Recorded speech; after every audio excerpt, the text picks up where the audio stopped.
Thank you. That's right. Sorry. Grabbed the wrong one. Sorry about that. Okay.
All right. Good morning, everybody. Thank you for joining us today for this morning's update on the whole community response to Hurricane Florence. This morning we'll have some brief remarks from some key speakers, and then we'll follow it up with some questions and answers. Of course, we are on the record. I'll just run through who we have. The agencies represented this morning. We have the National Oceanic and Atmospheric Administration, FEMA's Office of Response and Recovery, Health and Human Services, U.S. Coast Guard, the U.S. Army Corps of Engineers, the American Red Cross, the National Voluntary Organizations Active in Disasters, FEMA's Office of Disability Integration, and of course, we will close with a Spanish language update from our FEMA spokesperson, Daniel Yargis. Also available for questions, we will have the National Flood Insurance Program and the Environmental Protection Agency. And with that, I will turn it over to Noah for a weather update. Good morning. My name's Chris Wansley. I work with NOAA's National Weather Service. At around 7:15 this morning, the center of Hurricane Florence made landfall at Wrightsville Beach, North Carolina. It is currently a Category 1 hurricane with 90-mile-an-hour winds, moving slowly at 6 miles an hour out of the west. Currently, there is a tornado watch in effect and will likely continue into tonight. Storm surge along the Carolina coast will continue into Saturday and in some areas Sunday night and into Monday morning. Expect higher levels of higher tides during high tide cycles, and the next high tide cycle along the Carolina coast is around noon today, Eastern Time. I do want to emphasize that this is only the beginning. Florence is a very slow mover. We'll continue to trek along the North Carolina and South Carolina coastline for the next 24 to 36 hours. It will not get to Columbia, South Carolina until Sunday midnight morning. We've already seen a foot of rain just north of Wilmington area. We're still expecting rainfall amounts of 20 to 30 inches, some isolated spots of 40 inches. Some of you may remember this is in comparison to September of 1999. The first half of that month of that year, we had Hurricane Dennis and Floyd that produced around the same amount of rainfall that we are anticipating with Florence. The only difference is back then it was within 14 days, and we're looking at the same amount of rainfall in 3 days. Some of the river levels are going to be forecast to exceed the historic levels, and some of those were during Hurricane Floyd. We must emphasize for your own safety, to not drive where water covers the roadways, especially at night. A lot of the flooding is going to start in the river stem levels later on tonight near the coastline and increase Sunday into Monday further inland. Always remember, turn around, don't drown. That's the main thing that we always say. Concern beyond that continues with the track as it moves into the Appalachians Sunday into Monday, and also into the Mid-Atlantic region early next week. Due to the recent rainfall we've had over the last couple of weeks, it will not take that much rainfall for additional flash flooding to occur in these areas. 1 to 3 inches in a couple hours will lead to flash flooding. Not as much as the main step rivers as we anticipate over the Carolinas. And finally, the National Hurricane Center's next update will be at 11 o'clock a.m. Thank you. Good morning. Neil Jacobs from NOAA. In addition to forecast and decision support from the National Weather Service, NOAA deploys assets to support recovery and response.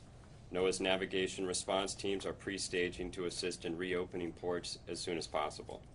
The National Geodetic Survey has aircraft on standby to support FEMA overflights for affected areas. NOAA's Office of Response and Recovery is also on standby to assist the Coast Guard in any possible chemical or oil spills. The SARSAT system is actively providing distress and specific location information to the Coast Guard. NOAA is working with local emergency managers and industry to help amplify our forecast message, including working through over 8,000 weather-ready nation ambassadors. Although the storm has made landfall, our work is not done. I want to say thank you to our hardworking team, from the response and recovery personnel across NOAA to our reconnaissance crews in the Office of Marine and Aviation Operations. And additionally to the National Weather Service and National Hurricane Center employees who've been working 24/7 shifts. Many of these individuals have been sheltered in place for many days. Thank you. Good morning. Again, my name is Jeff Byard. I'm the Associate Administrator for Response and Recovery. I want to start this morning by, again, thanking the media and our partners. You've done a tremendous job in helping us amplify the message of how serious and the potential deadly this storm is and will continue to be. As our partners at NOAA and the Weather Center just briefed, this is not the end of it. 24 to 36 hours remain of a significant threat from heavy rain, heavy surge, not just in North Carolina, but obviously down as we move into South Carolina. The message was very much amplified last night, again, through our media partners. Things like that I witnessed firsthand about, Category 3 to Category 2, Category 2 to Category 1. It was very clear that that's a wind indicator, not a surge and rain indicator, which has not dropped, as you can see. So, again, want to thank your part of being a part of our team as far as getting that message out and to evacuate. We stand ready to support our state and local first responders. There are many areas that are currently, in the heart of the storm, and there are many areas that will be as the day moves through today, tomorrow, and through the weekend. As you know, there are certain areas that where our first responders, it is not safe for them to respond, and we fully support that, by all means. So those citizens that did not heed the evacuation warnings, it's time to stay where you are. Do the best you can to protect yourself and property and your family. We are in constant contact with both North Carolina, South Carolina, and also Virginia. There at the state level, we also have teams that are embedded at our state emergency operations centers and are in contact with our local emergency managers. Both states have activated their National Guard as well as their emergency operations plan. As you know, our National Guard does tremendous work across our nation, and they just do a wonderful job both at the national level and also their state duty of protecting the citizens of their representative states. We've also partnered with our good friends and partners that you see on the stage, but heavily engaged with Department of Defense as we get ready to respond to this. We have what we need. We have what we need staged throughout the area, both as far as manpower and teams, as well as commodities, resources, communications. We've also heavily engaged with our partners at the private sector. Our focus, as you can see, priority is going to be life-saving, but on the monitors, it's also the effort's going to be stabilizing the critical lifelines in a very expedited manner. I have to reiterate, we have to set those expectations. This is going to be a duration. Power will be off, infrastructure will be damaged or destroyed, homes will be damaged or destroyed. So we need your help in level setting those expectations to our citizens and to our state and local governments. Heed local warnings. I can't emphasize that enough. Heed your local and state warnings.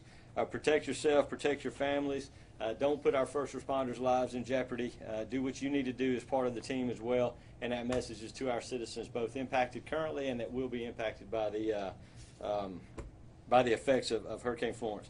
At this time, I want to turn it over to a good partner and a dear friend, Dr. Bob Cadlick with Health and Human Services. Thanks a lot, Dr. Jeff. Cadlick, thank you. Good morning. I'm Dr. Bob Cadlick with the Health and Human Services. I'm the Assistant Secretary for Preparedness and Response. To Jeff's point, we've been working closely with FEMA and our state and local partners well before the storm. Secretary Azar spoke to the governors, and I've spoken to the state health officials to know what resources are in place to assist them to save lives in the event of the worst case scenario. We've also been working very closely to declare public health emergencies in South Carolina, North Carolina, and Virginia that will ease the ability for individuals as well as hospitals to take care of folks affected by this storm. We've deployed more than 500 personnel. These are Public Health Commission Corps officers who are currently working in medical shelters around the region, assisting local communities, as well as several hundred disaster medical assistant teams who are positioned around the region to respond, if necessary, should there be a requirement to assist people who have specific health needs. We've worked extensively before the storm with state and local officials identifying individuals who are particularly vulnerable during events like this, people who are dependent on electrical equipment such as ventilators, or people who have requirements for dialysis, to ensure that we know where they live and we can provide them services before the storm arrives as well as during the storm. Lastly, I just want to make a point that Secretary Azar has mobilized the entire Department of HHS, not only the Assistant Secretary for Preparedness and Response, but the Centers for Disease Control, CMS, and HRSA to be ready to assist our state and local partners to save lives and help those communities at risk. Thank you very much, and now I'll turn over to the Coast Guard.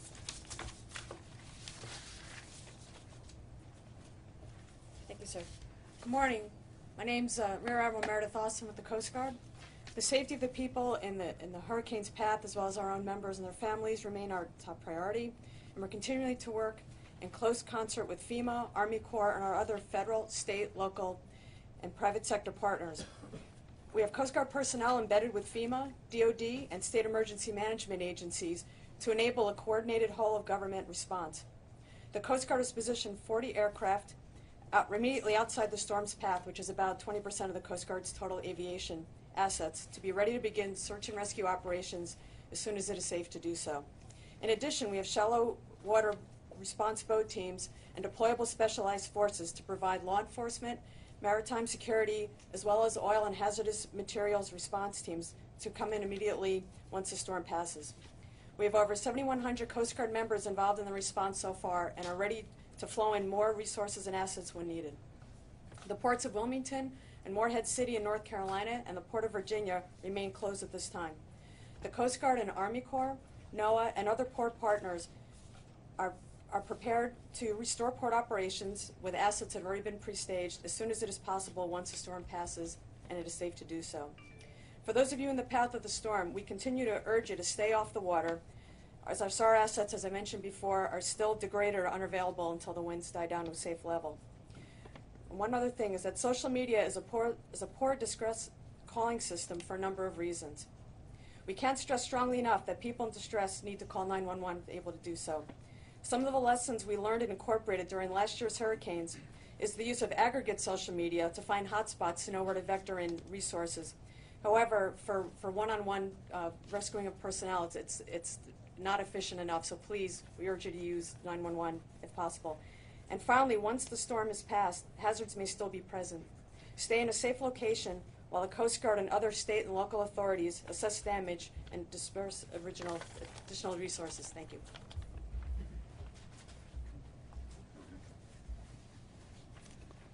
Hey, good morning. My name is Ray Alexander. I'm from the headquarters U.S. Army Corps of Engineers. I'm the Director of Contingency Operations. I'm here today to talk about the Corps' preparedness to respond under Emergency Support Function 3, Stafford Act, in support of FEMA and our state and local partners. But first, I'd like to mention the support the Department of Defense is providing, as Mr. Byard highlighted. The Department of Defense and Army have deployed over 9,700 personnel. That's active and reserve component, and Department of the Army, Department of Defense civilians. In addition, key equipment has been positioned in the area. Vehicles capable of transiting high water, fixed-wing aircraft, rotary wing, both light and heavy. Helicopters have been positioned, in addition to amphibious vessels that are in the Army's inventory. To date, the Department of Defense has received over 25 mission assignments, $81 million.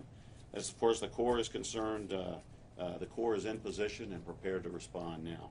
All our key leaders are located within the Carolinas. Today, our Deputy Commanding General for Civil Emergency Operations, Major General Spellman, is working his way to North Carolina, where he will link up with our Wilmington District Commander, Colonel Rob Clark, and they will engage at the State Emergency Operations Center and meet with key federal, state, local, other federal agency partners.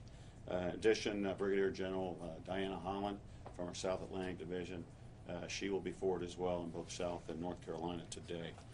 To date, the Corps has over 15 mission assignments, $5.3 million, and additionally over $1.3 million of our own flood control coastal emergency funds that allow us to prepare for and respond to flooding. In terms of missions that we expect to execute, temporary power is probably job number one we anticipate, and with that we have our specialized power planning and response teams in position in both North Carolina, South Carolina, Virginia if needed. We're there with our 249th Engineer Battalion, Prime Power, and also augmented by contractors who will actually assist us in doing assessments and installing generators for critical infrastructure where needed. We are prepared to do infrastructure assessments of critical facilities in collaboration with EPA. Assessments on water, wastewater will be conducted. And then we're prepared to conduct other missions as assigned: debris, housing, temporary roofing, missions that we normally do in these types of events. Additionally, we have flood fight teams in position in the area and material to mitigate areas that we know that are going to flood, or be able to quickly respond areas where flooding is occurring. As far as dams are concerned, I think I briefed yesterday, the Corps has 5 dams in Virginia and North Carolina. All those dams have sufficient capacity to receive the amount of rainfall based upon the prediction and also the projected path of the storm. And then there are other federal dams, specifically dams on Fort Bragg, North Carolina, Fort Jackson, South Carolina. We have personnel there on both garrisons prepared to offer technical subject matter expertise and respond if necessary. We do not anticipate any of these dams failing of any kind or dangers downriver. And then there are state and local dams and private sector dams as well. We'll be monitoring the status of those dams, but those are actually controlled and managed, again, by state and local governments. And then navigation, as the Admiral said, we're working closely with NOAA and the U.S. Coast Guard. Our survey vessels, our dredges, they're in safe harbor now. But as soon as the storm passes and the sea state allows, we'll be working with our partners to ensure that the ports, Morehead City, Wilmington, are open as soon as possible, Atlantic Intercoastal Waterway, and key federal inlets as well. Lastly, I would say some things that we are planning for potentials are North Carolina 12, which runs the length of the Outer Banks. It's had a history of being breached at times. We're doing planning in the event there's a breach, and we're receiving an assignment to repair that breach.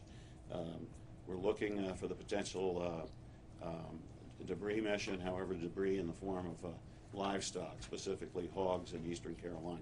There is a history of a large number of livestock being killed as a result of flooding in these storms. So we're prepared to do that. We are fully prepared for whatever may come. Again, our leaders are forward, and thank you.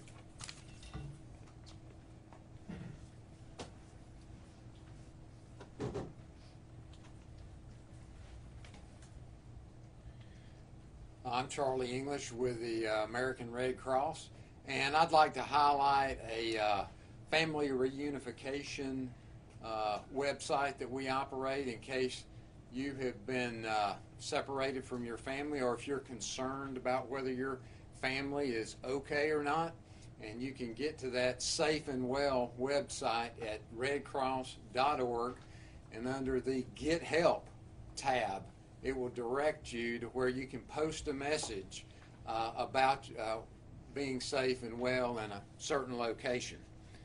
I'd also like to mention and ask for your consideration in giving blood.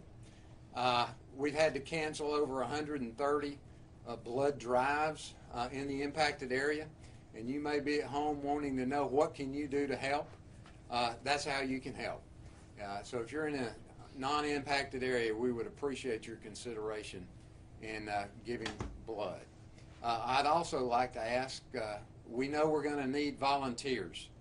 It's going to take a lot of people to help with the post-impact sheltering and distribution of emergency supplies that we partner with government partners and other faith-based organizations to operate. But we don't want you just to respond to these scenes. There needs to be some training, so we would appreciate if you would register at redcross.org and any number of other fine private nonprofit organizations that you can volunteer with. We can get you trained up real quick and put you to work. And at this point, and I would say we continue, of course, to transition resources to the area of impact so that we are ready to do the post-impact sheltering and taking care of people. So with that, I'd like to turn it over to our friends with the Office of Disability Integration with FEMA.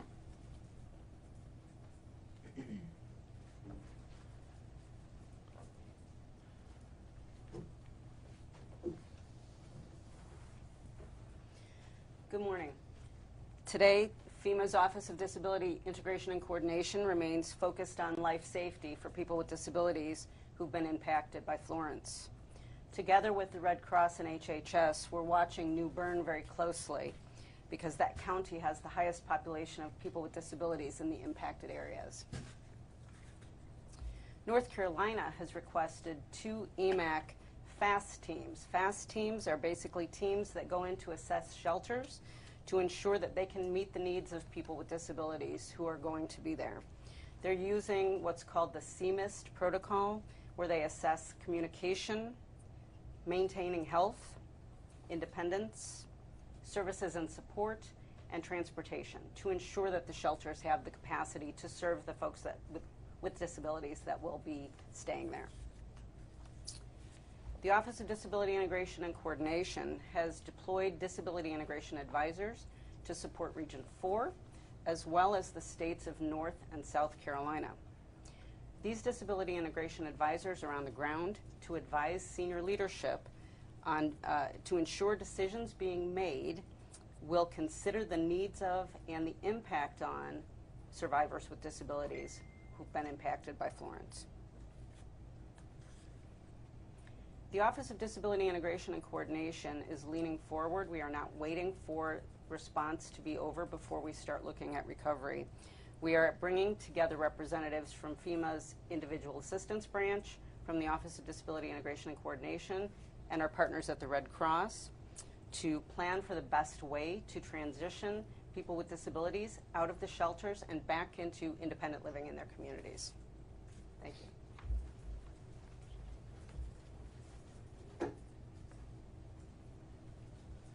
Good morning. My name is Greg Forrester. I'm with the National Voluntary Organizations Active in Disaster. We're the largest association of disaster nonprofits in the nation. We're made up of 68 national member organizations, and then we have an organization in every state and territory. For the last 4 days, we've been working alongside of FEMA and State Emergency Management to make sure that our organizations are staged and ready to respond as soon as the storm clears. What we are is members of each and every community that's been disaster affected. 75% of our members are faith-based organizations with locations in each community across the nation. Right now, we're waiting for the storm to clear, but many of our organizations like Red Cross, Salvation Army, Southern Baptist Disaster Response are already engaged in housing and feeding missions for those that are sheltering. When the storm clears, our organizations will then stand up to go ahead and further that mission. We will also be engaged in cleanup work and other responses as needed. Right now, we're concentrating on volunteering and donations. We know that this nation is one that volunteers very readily. Sometimes those volunteers come in a form that we can't utilize them right away. So what we're asking for is go to our website, www.nvoad.org. We have a means by which you can go ahead and register to volunteer in each state that's been disaster affected. We also have a donations portal that's on there. We ask that for those donations, we're looking at just corporate in-kind donations to come through for things that we know are going to be needed. The best donation is cash. What we have found is as many disasters, things arrive into the disaster zone, we end up spending much more time working on donations than we do actually working with survivors. And so we ask that you don't do any clothing drives or any of those kinds of things at this point in time. We will let you know as far as what the needs are in the field. What we do know is commodities have been staged extremely well with FEMA and with our state emergency management partners. We are engaged and embedded within every state emergency management office and also here at FEMA at headquarters. Again, looking to volunteer, go to the website. As Mr. English stated, the Red Cross is an excellent organization to go ahead and volunteer with. You can go to our website and find all the other organizations on how you can affiliate with them so that you are prepared to respond in a coordinated way as we bring response and recovery to these disaster-affected communities. Thank you.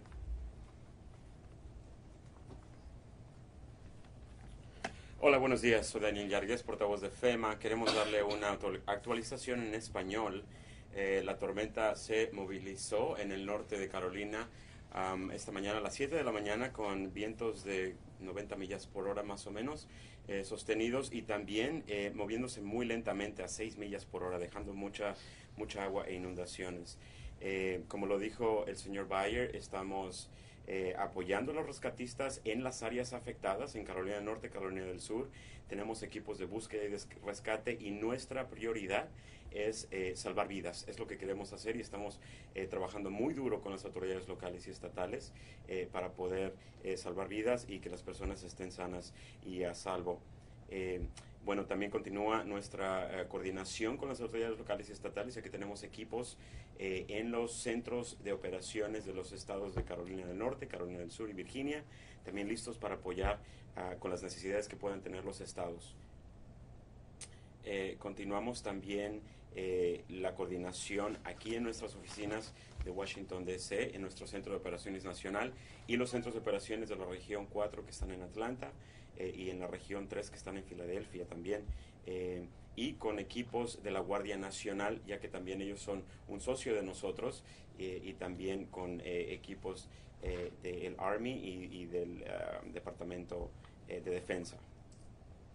Mensaje también de nuestros colaboradores y socios. Si quieren ayudar, ser voluntarios, a veces la mejor forma de hacerlo es por medio de dinero en efectivo, ya que cuando las personas mandan cosas, a veces se tardan más en tratar de ver para dónde tienen que ir esos artículos. El dinero en efectivo llega mucho más rápido y más eficiente a las personas impactadas, o si quieren también ser voluntarios para ayudar a las personas que fueron afectadas, también les pedimos que hagan eso y que tengan mucha paciencia.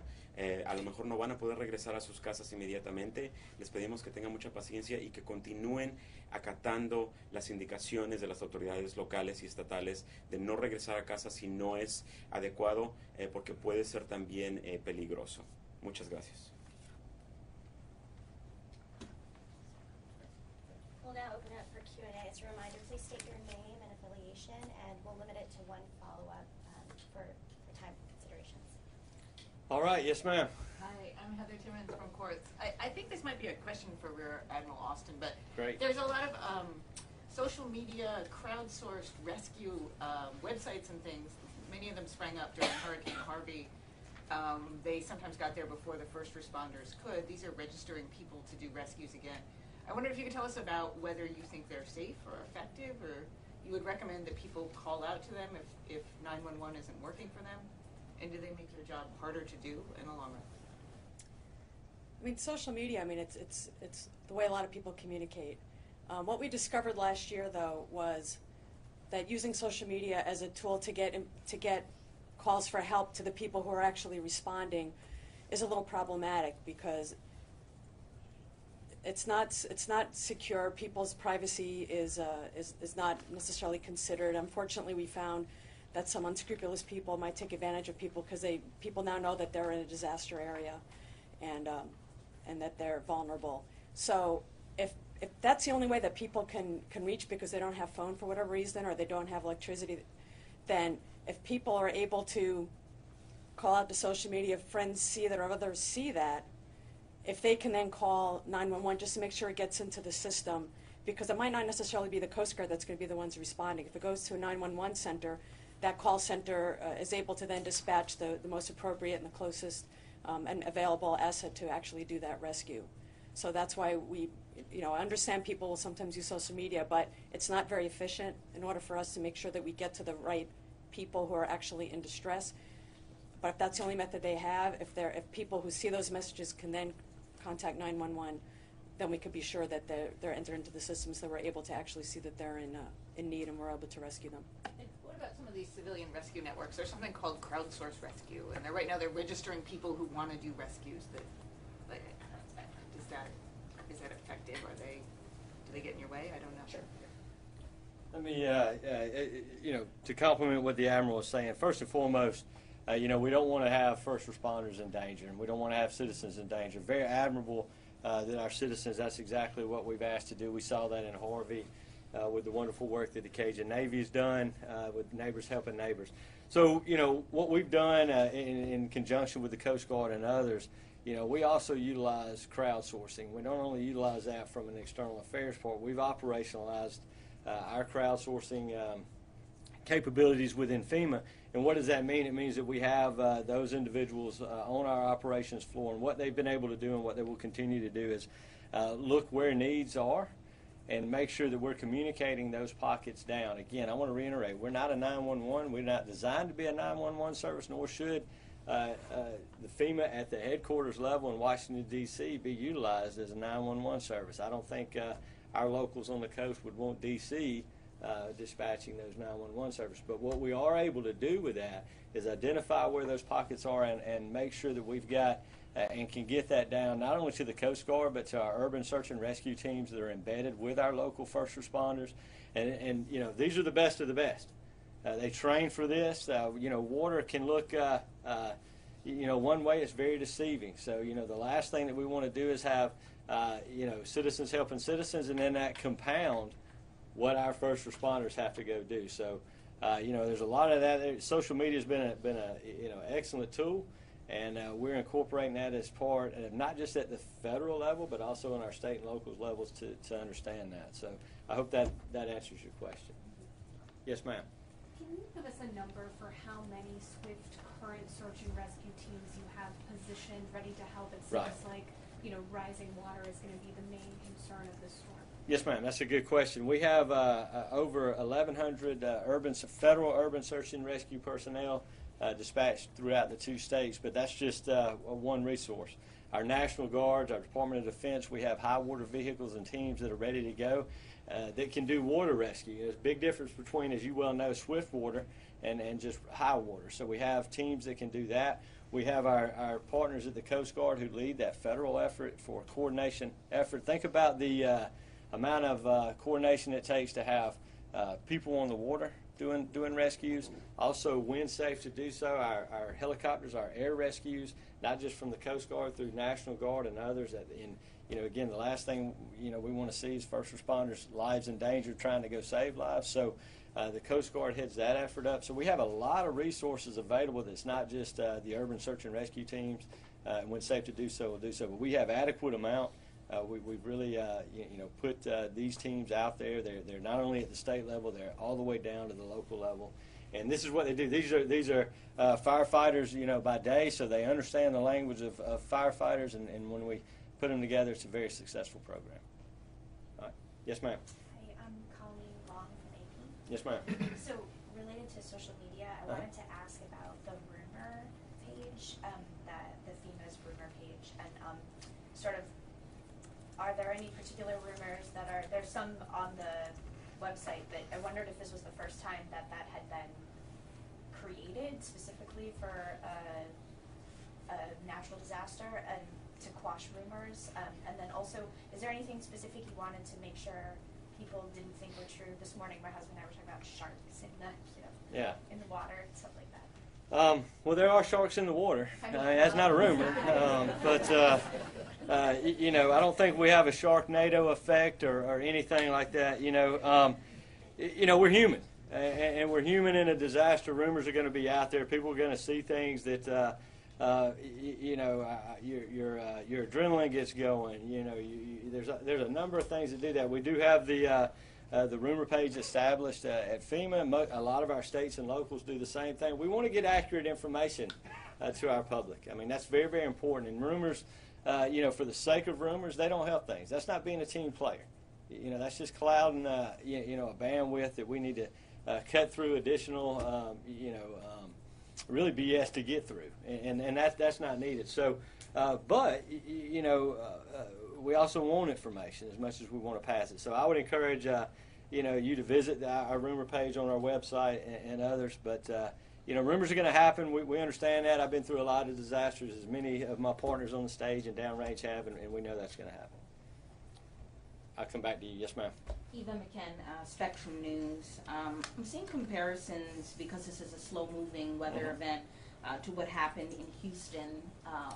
And I'm wondering, are those comparisons accurate? And if so, what did you learn from that event that is helping you prepare for this? I know that one specific problem last year is when people were trapped and they would call, they would be classified as needing a water rescue, but maybe they were in a really dire situation, yes, but they were categorized with everyone else that needed right. to be in a water rescue. Right. How have you adapted to address those needs?